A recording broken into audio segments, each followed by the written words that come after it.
بسم اللہ الرحمن الرحیم۔ پیج 103، سیرت النبی جلد 2، انکا میت و انہم میتون۔ ہیڈنگ ہے ربیع الاول سن 11 ہجری مطابق مئی 623 عیسوی۔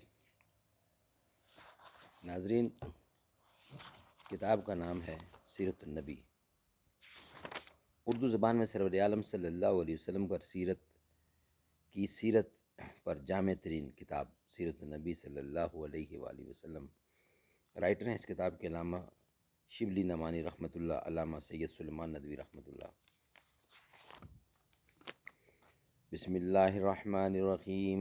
الحمد للہ رب العالمین والصلاة والسلام علی رسولہ محمد وعلی آلہ واصحابہ اجمعین۔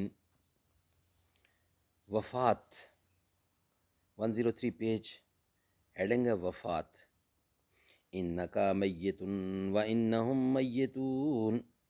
ربیع الاول سن 11 ہجری بمطابق مئی 623 عیسوی۔ روح قدسی کو عالم جسمانی میں اس وقت تک رہنے کی ضرورت تھی کہ تکمیل شریعت اور تزکیہ نفوس کا عظیم الشان کام درجہ کمال تک پہنچ جائے۔ حجۃ الوداع میں یہ فرض اہم ادا ہو چکا۔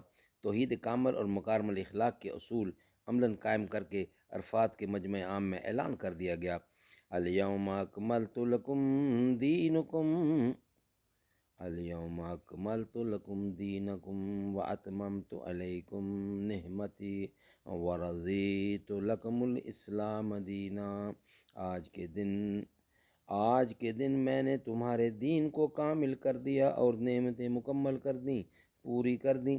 سورۃ فتح کا نزول خاص صحابہ کو حضور اکرم کے قریب وفات کی اطلاع دے چکا تھا، اور آپ حکم ربانی فسبح بحمد ربک واستغفرہ فتح کے مطابق زیادہ تر اوقات تسبیح و تحلیل میں بسر فرماتے تھے۔ آپ عموماً ہر سال رمضان المبارک میں 10 دن اعتکاف میں بیٹھتے تھے، لیکن رمضان 10 ہجری میں 20 دن اعتکاف میں بیٹھے۔ سال میں ایک دفعہ ماہ رمضان میں آپ پورا قرآن ناموس اکبر کی زبانی سنتے تھے، لیکن وفات کے سال 2 دفعہ یہ شرف حاصل ہوا۔ حجۃ الوداع کے موقع پر مناسک حج کی تعلیم کے ساتھ ساتھ آپ نے یہ اعلان بھی فرمایا کہ مجھے امید نہیں کہ آئندہ سال تم سے مل سکوں۔ بعض روایتوں میں یہ الفاظ اس طرح وارد ہوئے ہیں، شاید میں اس کے بعد حج نہ کر سکوں۔ عزیر خم کے خطبوں میں بھی اس قسم کے لفظ ادا ہوئے ہیں۔ غزوہ احد کے بیان میں گزر چکا ہے کہ شہدائے احد کی جنازہ کی نماز نہیں پڑھی گئی تھی۔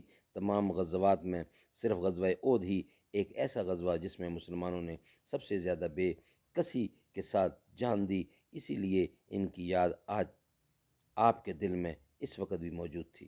حجۃ الوداع کے موقع پر تمام مسلمانوں کو اپنے فیض دیدار سے مشرف فرمایا اور ان کو حسرت کے ساتھ الوداع کیا۔ شہدائے احد جو بل ہم احیاء کے مصدع جان فضا سے فیضیاب تھے، 8 برس کے بعد آخری دفعہ آپ نے ان کو بھی اپنی زیارت سے مشرف کرنا ضرور سمجھا۔ چنانچہ اسی زمانے میں ان کی قبر پر تشریف لے گئے اور ان کے لیے دعائے خیر فرمائی اور اس رکت انگیز طریقہ سے ان کو الوداع کیا کہ جس طرح ایک مرنے والا اپنے زندہ اعضاء کو وداع کرتا ہے۔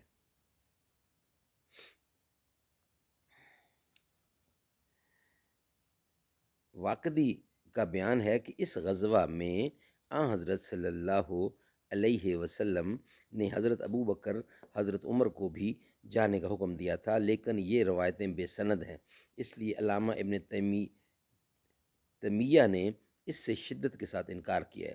حضرت عمر کے متعلق تو نہیں کہا جا سکتا، لیکن حضرت ابو بکر کو آپ نے ایام علالت میں امام نماز مقرر فرمایا اور یہ صحیح روایت سے ثابت ہے۔ اس بنا پر اگر یہ تسلیم بھی کر لیا جائے کہ پہلے حضرت ابو بکر کو جانے کا حکم ہوا تھا، تو معلوم ہوتا ہے کہ بعد کو آپ نے مستثنیٰ کر لیا۔ اس کے بعد ایک خطبہ دیا جس میں فرمایا، میں تم سے پہلے۔ ناظرین، انشاءاللہ اس کا بقیہ حصہ آپ کی خدمت میں نیکسٹ ولاگ میں پیش کیا جائے گا۔